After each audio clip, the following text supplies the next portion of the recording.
Hello friends और स्वागत है आपका टेक्नोवेल चैनल पर, जहां हम बात करते हैं मोबाइल टेक्नोलॉजी से जुड़ी हर छोटी सी बड़ी बातों का। और आज हम बात करने वाले हैं आपके स्मार्टफ़ोन के एक बहुत ही इंपॉर्टेंट पार्ट का, जो कि है आपके स्मार्टफ़ोन का रैम। इस वीडियो में आपको आपके स्मार्टफ़ोन के रैम के बारे में डिटेल में जानकारी मिल जाएगी और आप यह डिसाइड कर पाओगे कि आपके लिए कितने GB के रैम वाला स्मार्टफ़ोन सबसे बेस्ट है। जब आप नया स्मार्टफ़ोन लेने जाओ तो आपको कितने GB के रैम वाला स्मार्टफ़ोन लेना चाहिए। तो चलो यार, चलते हैं सीधा वीडियो पर। तो देखो भाई, सबसे पहला पॉइंट आता है कि रैम होता क्या है। अगर आप एक स्मार्टफ़ोन यूज़र हैं तो आपने रैम के बारे में सुना ही होगा, ये तो जाहिर सी बात है। तो यार, रैम का पूरा नाम होता है रैंडम एक्सेस मेमोरी। अब इस पूरे नाम से तो आप रैम का मतलब जान नहीं पाओगे। तो रैम के बारे में डिटेल में समझने के लिए लेते हैं हम एक एग्जाम्पल।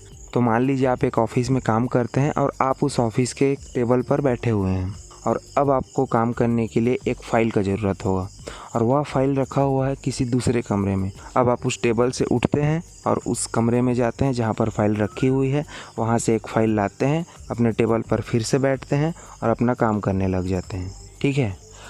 अब एक टाइम ऐसा आएगा कि आपको बहुत सारे फाइल्स पर एक साथ काम करना है। आप फिर से उस कमरे में जाते हैं और आप 2, 4, 6 फाइल, जितनी आपकी ज़रूरत है काम करने के लिए, उतनी फाइल्स लेकर आते हैं। तो टेबल के साइज़ के हिसाब से आप जितना फाइल्स उस टेबल पर आता है उतने फाइल्स को टेबल पर रखते हैं और उन फाइल्स पर काम करने लग जाते हैं। आप वह काम ख़त्म करते हैं, उसके बाद जो बाकी बची हुई फाइल्स है उनको वापस से टेबल पर रखते हैं और उन पर काम करने लग जाते हैं और उन काम को ख़त्म कर लेते हैं। ठीक है। अब आप सारा काम ख़त्म करने के बाद उन सभी फाइल्स को एक साथ समेट कर वापस से उस कमरे में रख देते हैं जिस कमरे से आपने उन फाइल्स को लेकर आया था। अब भाई, यहाँ पर समझने वाली बात यह है कि आपके स्मार्टफ़ोन का सिस्टम भी कुछ इसी तरह से काम करता है। वह रूम जिस पर सारी फाइल्स रखी हुई थी, वह रूम है आपके स्मार्टफ़ोन का इंटरनल मेमोरी, और जो फाइल्स हैं वो है आपके स्मार्टफ़ोन के डेटा और एप्लीकेशंस। और जिस टेबल पर रखकर आपने उन फाइल्स के ऊपर काम किया है, वह टेबल है आपके स्मार्टफ़ोन का रैम।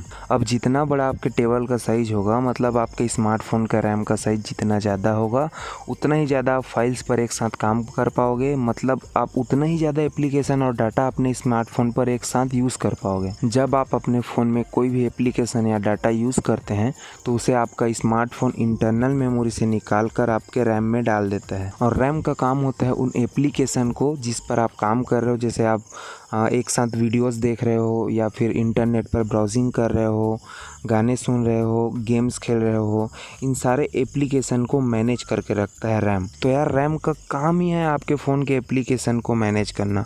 मल्टीटास्किंग के लिए आपको ज़्यादा रैम का ज़रूरत होता है। अगर आप एक साथ कई एप्लीकेशन यूज़ करते हो तो उसके अकॉर्डिंग आपके स्मार्टफ़ोन में रैम भी उतना ही ज़्यादा होना चाहिए। अब आप यह सोचेंगे या फिर सोचते होंगे कि जितना ज़्यादा आपके स्मार्टफ़ोन में रैम होगा उतना ही ज़्यादा फास्ट, स्मूथ और अच्छे से आपका मोबाइल फ़ोन का गेम और बाकी की एप्लीकेशन चलेगी। तो भाई, इसका जवाब है नहीं, क्योंकि भाई आपके गेम और बाकी के एप्लीकेशन को फास्ट और स्मूथ तरीके से चलाने के लिए सिर्फ आपके स्मार्टफ़ोन का रैम ज़्यादा होना ज़रूरी नहीं है। अगर आप चाहते हैं कि आपके फ़ोन में जो आपका गेम है वो स्मूथली चले और बाकी के एप्लीकेशन भी फास्ट ओपन हो, फास्ट रन हो, तो इसके लिए आपके स्मार्टफ़ोन का प्रोसेसर भी बहुत अच्छा होना चाहिए। अब जैसे कि हमने एग्जांपल में देखा कि आप जब टेबल पर बैठे थे, तब आप उठकर उस दूसरे कमरे में गए जहाँ पर फाइल्स रखी हुई है, वहाँ से फाइल्स लेकर आए, उन पर काम किए। उन पर काम करते टाइम आपने पन्ने पलटे होंगे, तब जाकर उन पर काम किया होगा। तो जो काम आप करना चाह रहे हो, कितना जल्दी, कितना फास्ट, कितना स्मूथ तरीके से और कितने अच्छे तरीके से कंप्लीट होगा, ये तो आप पे निर्भर करता है ना कि आपके उस टेबल पे। तो इस केस में आप हो गए आपके स्मार्टफ़ोन का प्रोसेसर। स्मार्टफ़ोन के प्रोसेसर के बारे में मैंने ऑलरेडी स्मार्टफ़ोन के प्रोसेसर पर एक डेडिकेटेड वीडियो बना दिया है, जिसका लिंक मैं डिस्क्रिप्शन में दे दूंगा। आप डिस्क्रिप्शन में जाकर उस लिंक पर टच करके उस वीडियो को जान सकते हैं, अगर आपको स्मार्टफ़ोन के प्रोसेसर के बारे में डिटेल में समझना है तो अब आते हैं अपने टॉपिक पर कि जब आप नया स्मार्टफ़ोन लेने जाएँ तो आपके स्मार्टफ़ोन में कितने GB का रैम होना चाहिए। तो देखो यार, मेरे ख्याल से जब आप नया स्मार्टफ़ोन लेने जाएँ, जो बजट बनाकर आप घर से निकल रहे हैं, जितना आपका बजट है उस हिसाब से जितना ज़्यादा हो सके उतना ज़्यादा रैम का फ़ोन लें। क्योंकि हो सकता है अभी आपको मल्टीटास्किंग, मतलब बहुत सारे एप्लीकेशन आपके फ़ोन में रन ना कराना हो, लेकिन फ्यूचर में आपको ज़रूरत पड़ सकती है।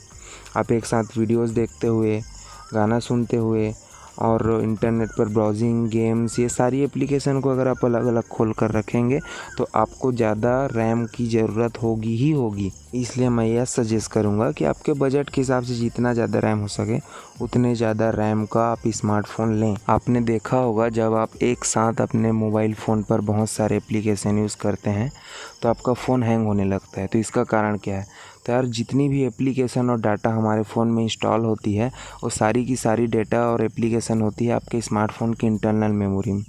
तो जैसे कि मैंने बताया, जब आप उन पर काम करते हैं तो वह इंटरनल मेमोरी से निकल कर रैम में शिफ्ट हो जाता है। और एक टाइम ऐसा आता है कि आपका रैम, मान लो आपके फ़ोन में 2 GB का रैम है और आप यूज़ कर रहे हो 4 एप्लीकेशन एक साथ, और चारों एप्लीकेशन के साइज़ को मिलाकर होता है 3 GB। तो आपका फ़ोन है 2 GB रैम का और आप यूज़ कर रहे हो 4 GB के साइज़ वाले एप्लीकेशन को एक साथ, तो आपका फ़ोन हैंग होगा ही होगा। अब आते हैं हमारे नेक्स्ट पॉइंट पर। आप जब स्मार्टफ़ोन की स्पेसिफिकेशन में देखते होंगे रैम के बारे में जानकारी लेने के लिए, तो वहाँ पर लिखा रहता है LPDDR5, LPDDR4। तो इसका क्या मतलब है? तो देखो यार, आपके स्मार्टफ़ोन का जो रैम आता है वो आता है LPDDR के फॉर्म में, जैसे कि LPDDR1, LPDDR2, LPDDR3, LPDDR4, LPDDR4X और सबसे लेटेस्ट LPDDR5। तो आपके स्मार्टफोन का रैम जितना ज़्यादा लेटेस्ट होगा उतना ही ज़्यादा वह आपके स्मार्टफोन का बैटरी बचाएगा।